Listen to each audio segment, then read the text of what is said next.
Today, I am reacting to your Bad Blood Hot Takes. This is a series in which I ask for your hot takes on a particular topic, Bad Blood, PLE, and I'm just going to read them. There was actually a lot more hot takes than I thought. Lawrence Noendard, he did 2 hot takes. The first one wasn't Bad Blood, but he did a second one, and he said Jimmy should return tonight if he can. He did, so you got your wish right there, Lawrence Noendard. Comic Head 8431, the rock spot at the end did nothing for me. I think they shouldn't have bothered. Jimmy's return was a suitable oh crap moment to end on. Why overshadow it so Rock can do a 2-minute spot, not say a word, and do a mysterious finger thing? I get where you're coming from, Comic Head. I really, really do. I feel, though, that the Jimmy return was a misdirect because we were all kind of expecting something big to happen. And so when Jimmy returned, we all thought that was it. I know I did because I was suspecting The Rock to show up, but when we got Jimmy,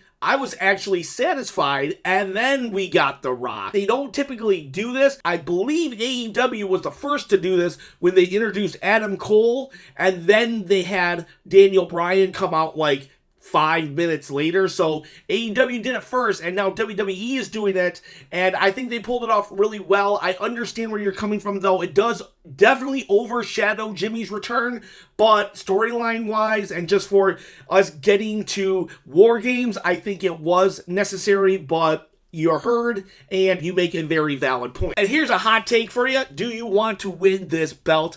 All you gotta do is comment in this video or any of my other videos, and once I hit 10,000 subscribers, I'm gonna give it away. Free shipping, free everything. Ken, why are you doing this? Because, guys and girls, I want to be a full-time YouTuber. So much content from Bad Blood alone. I just need to get it out there. I want to talk wrestling all day long with you beautiful people out there. Help me quit my day job and become full-time. Let's get back to these hot takes, though. Cam Nami says the Bloodline needs a win, and it should be KO that causes Roman and Cody the loss. I agree that the Bloodline needed the win. Solo Sikoa looks so weak right now. In the immortal words of Carmelo Hayes, you're washed, put the fries in the bag. Okay, Solo's done. As far as I'm concerned, Solo is done, and it's up to The Rock now to make the Bloodline 3.0, because, yeah, if they do not hand over the Ulafala to The Rock, I just don't see where this can go.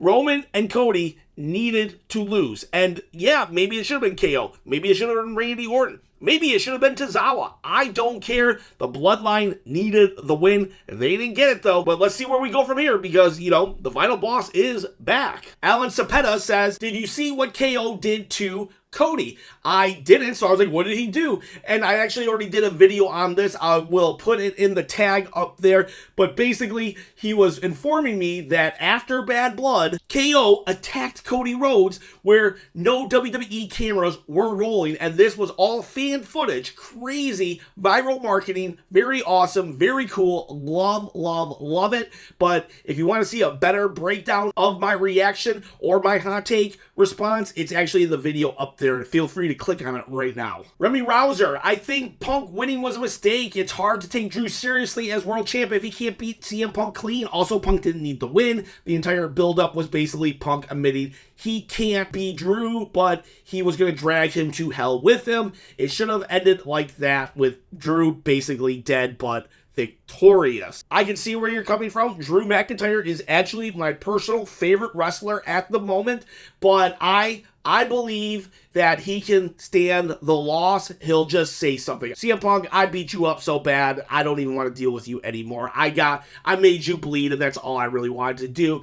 Drew McIntyre is so great, so awesome. I think he can move on. And I come from an old school era where the bad guys usually lost at the end of the feud. So to me, I'm okay with it, but I can understand where you're coming from because in reality, with Finn Balor, I'm like, Finn Balor needed the win. Finn Balor couldn't stand the loss, but here I am saying Drew could. And CM Punk is a huge megastar anyway, so no shame in losing to CM Punk. To me, I can still take him serious as a credible threat. If you remember, between last year and this year, he fought Seth Rollins twice and then still went to WrestleMania as a credible threat and beat him. So I'm very confident Drew can survive this. Mr. GOAT, 74-49, Goldberg should have speared Gunther. Now, I hate Goldberg, but I agree. I can't deny that people love Goldberg, especially in Atlanta, Georgia, and I for sure do not want Goldberg and Gunther to have a match. I want Goldberg to stay retired.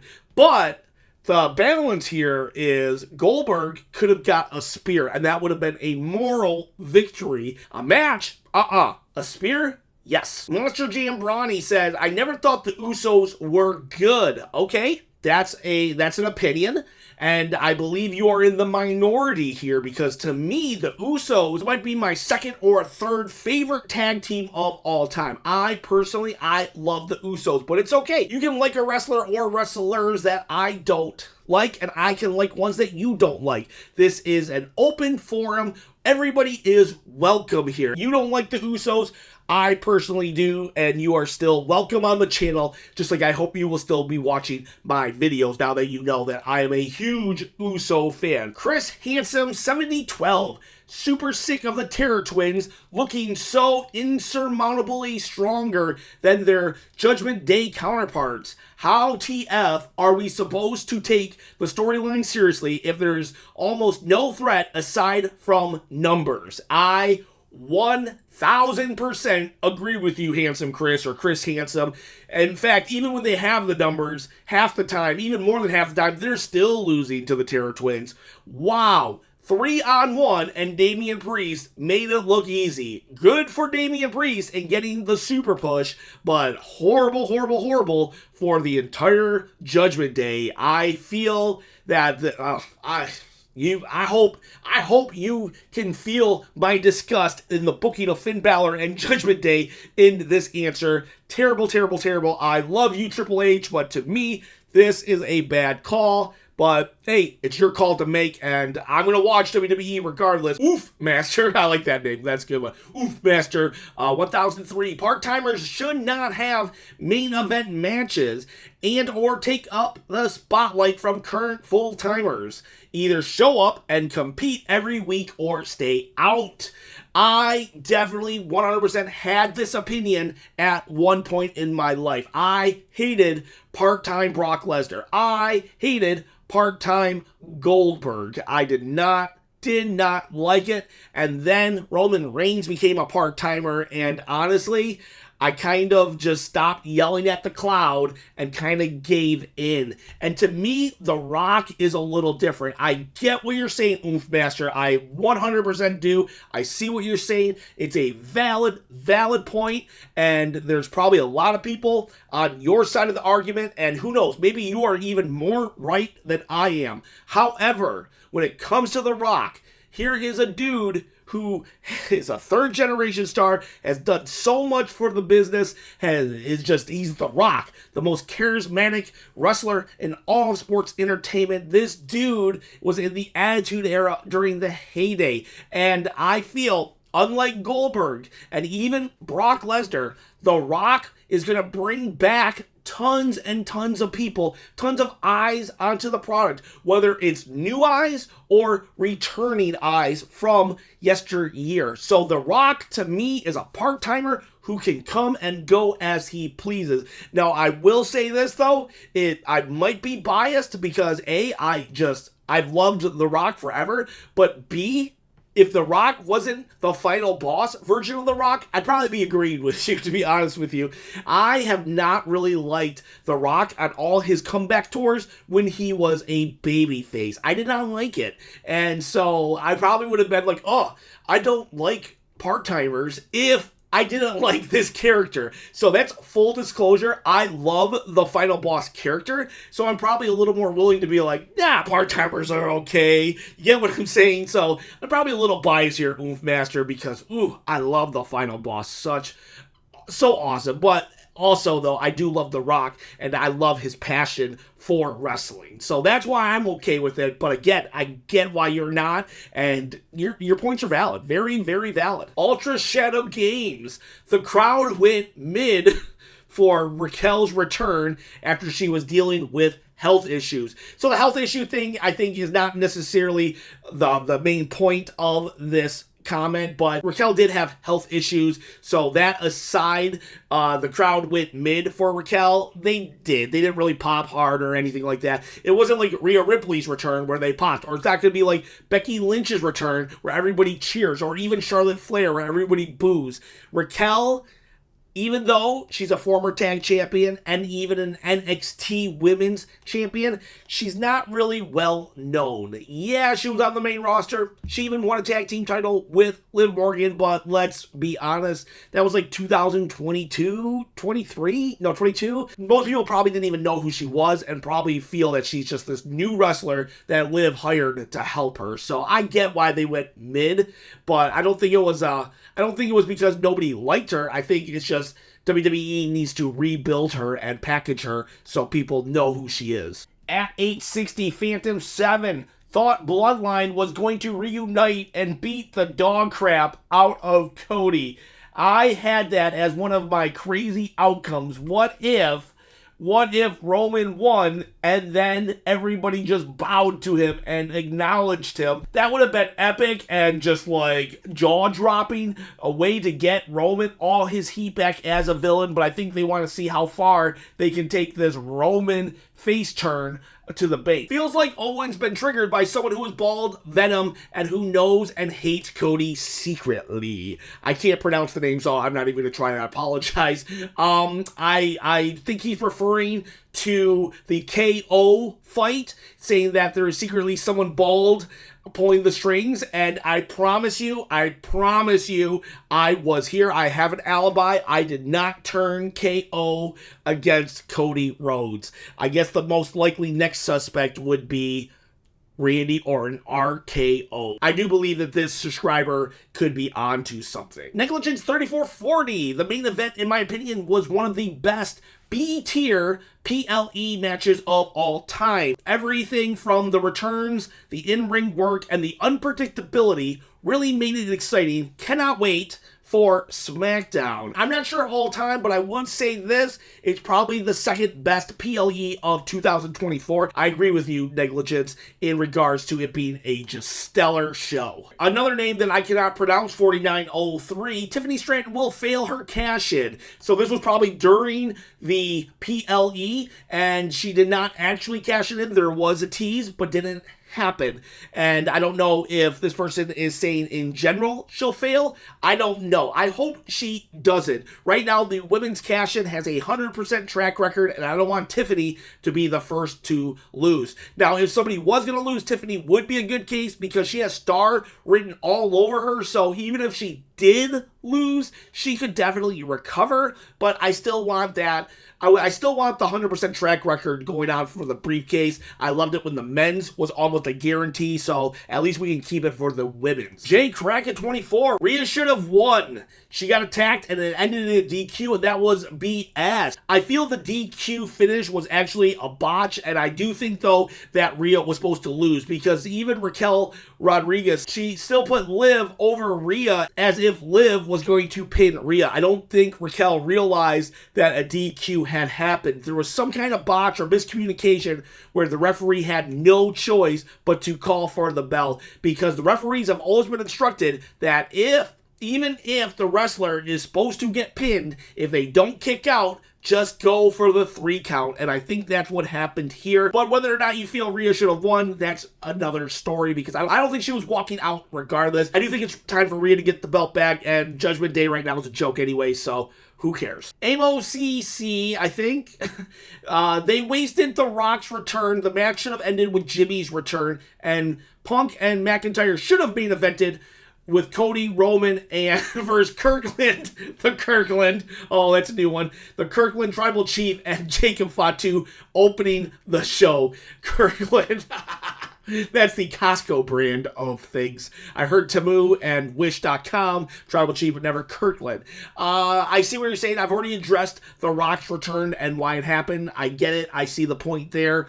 And this is a tough one for me. I put in my review, in a perfect world, Punk and McIntyre would have main evented. Their match warranted the main event. It was so freaking good. But because of how the angle played out, they were a victim of circumstance, and they got the first match instead of the final match. I agree with you that Punk Drew should have main evented, but I understand why Triple H had to put the Bloodline in last, because if The Rock had come out in the first hour of the PLE, that would have dominated the conversation of Bad Blood, and nothing else would have been really noticed. Punk and Drew's match could have been overlooked even, and that would have been a shame for how good it was. TS Like the Massacre asked, match of the night was Finn versus Damian. I do not agree with this. I hated this match, actually, for how they treated Finn Balor. So I had to ask. I asked, what made it good in your eyes? And I wasn't trying to do that facetiously, because, again, we're allowed to have different opinions. I'm glad that somebody actually enjoyed that match, because I hated it. Let's see what they said. I didn't get invested in the CM Punk versus Drew. Cody and Roman versus Bloodline was overbooked in my opinion. Jimmy returns. Rock has a stare down. Troll copy. I enjoyed the Finn match because I thought he was going to win, but Priest won, which was a bad booking decision. Priest didn't need a win. Okay, interesting. So even though he thought that Priest didn't need the win and Finn should have won, he still enjoyed the match because it was unpredictable. He thought Finn was going to win. I can respect that. He just likes the unpredictability of it. The fact that Priest won totally ruined it for me, but apparently it didn't for him, so good for them. The Truth Slanger says it could have been better. I'm not sure if he's referring to one singular match or if they are referring to the PLE as a whole. Well, you know what? Anything could be better. Honestly, anything could be better. WrestleMania 40, the greatest WrestleMania of all time, it could have been better. You know what I mean? Anything could have been better, but I think that the good far outweighed the bad when it came to Bad Blood. Money Man, wow, it was freaking awesome. Agreed. It was freaking awesome. Moises Freyer 6408. Finn left his match looking absolutely weak, and the Judgment Day a useless faction. I've already said my piece on this, and I agree. Very weak, absolutely useless. I agree with this statement, 100%. WWE Crazy Fan says, the whole Raquel Rodriguez thing caught me off guard. Nobody expected it, but they still could have executed better than they did. Agreed on the executed better than they did, because it was chaotic at the end, and not the good kind of chaotic. It was the somebody screwed up kind of chaotic. And Southpaw Jimmy, though, thank you, Southpaw Jimmy, 9735, says, Wrestling Chop nailed that prediction, which I did. Go back on my channel and watch my prediction video, and I will say, I think Raquel Rodriguez is coming to help. I also nailed that The Rock was going to be super mad at Roman Reigns for Roman betraying him by teaming up with Cody. So I nailed that too, but that's on a separate video. But go back and watch, and you'll see my prediction videos are more like future spoiler videos. And Anne Hathaway rules. I love that name. Drew should have won, all caps. If Drew had won, I would have been okay with it. It wouldn't have been like I feel with Finn Balor. Finn Balor lost, and I'm not okay with it. If CM Punk would have lost, I would have been okay with it. But yeah, so Drew should have won. That's your opinion, but very valid, and you know, on some levels, I wish he would have. Freaking awesome. Felt like a Bad Blood pay-per-view. I think that they're referring to a Bad Blood pay-per-view from maybe back in the day when it was during the Attitude Era or the Ruthless Aggression Era, and those were some of the best pay-per-views, so maybe that's what they're saying here. This is from Ty's Hen McBride. I agree, it was a freaking awesome pay-per-view, though. PLE, whatever you want to call it. Tis Mickey, 2007. Throw the whole new Bloodline out at this point. Solo has been 3 times in his last 3 matches. At this point, they don't need War Games because the Bloodline is not a threat, especially Solo. Yes, yes, yes. Agree. Everything I agree here. The only caveat is because The Rock returned, this gives an opportunity to hit a reset on the Bloodline. So I agree, though. Solo's not cutting it. 3 pins in 3 matches. Bye-bye. losing has consequences, and so do your words, and that is you, Solo, saying that yourself to Jimmy Uso the night after WrestleMania, so you gotta go, bye-bye. Second best PLE of the year after WrestleMania 40, in my opinion. I had the same opinion.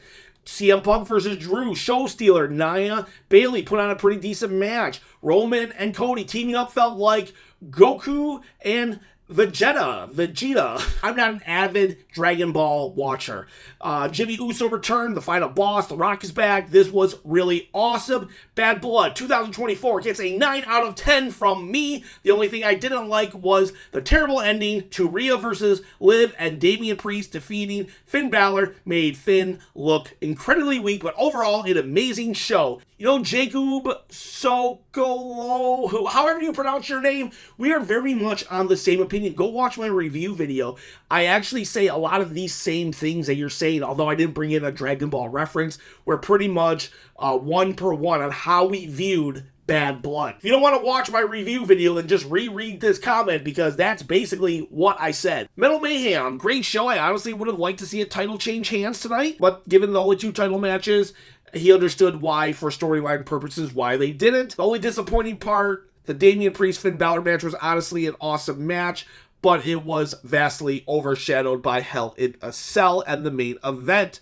But all in all, 8 out of 10. So it looks like Metal Mayhem actually enjoyed the Damian Priest match and thought it was just good as it was. They didn't say it was good or bad based on the booking. They just said it was overshadowed by the others. And you know what? It was a decent match. I'm not gonna lie. It was a decent match. I didn't like the booking there. It really killed it for me. But it was a decent match. And you know what? That's really good. Not every match can be the best match on the card. And sometimes you just need some really good matches in the middle. Ad Savage, fantastic show. Agreed. TTJC 3696, hot takes. The ref shouldn't have wiped off the blood off Punk's face because there was no visible cut to provide a source for the blood. Also, when they focused on him after, it was even more noticeable. I was surprised by them wiping the blood, but there was a really cool moment when they were wiping the blood off of Drew. They did it one time, and the second time the ref tried to wipe the blood, he actually knocked the towel out of the ref's hand. It was a very cool visual. He had 2 other points, basically saying that he feels Finn Balor actually threw the match to make Damian go into a false sense of security, and that's when the real Finn Balor's actually going to strike. I don't really think that's going to happen. The best thing I can see happening is Finn Balor breaks out the demon in order to fight Damian Priest, where he says, you know what?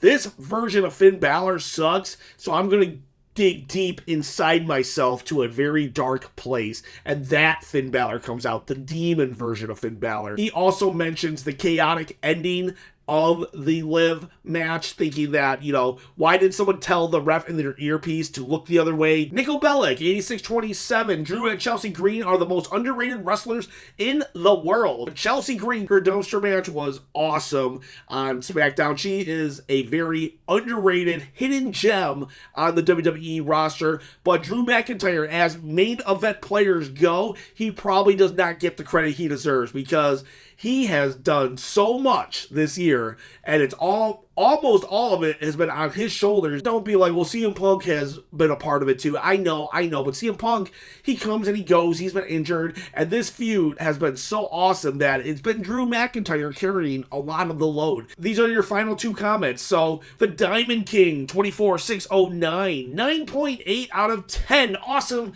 show. The CM Punk, Drew McIntyre, Hell in a Cell, best Hell in the Cell match ever, top 3. We have Big Tuna, 124.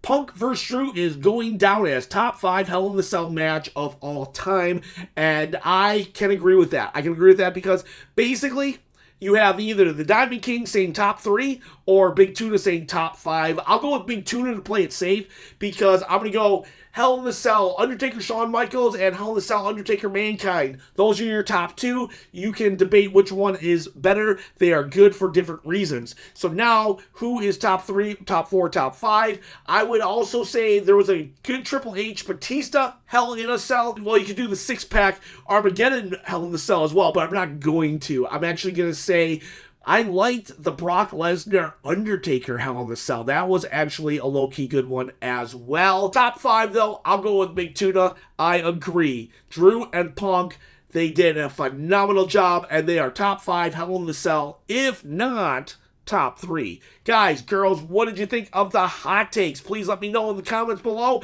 and we'll do this in the future. How did you like the format of this video? Let me know so I can improve or just keep it at the same level that it is. Have a great day.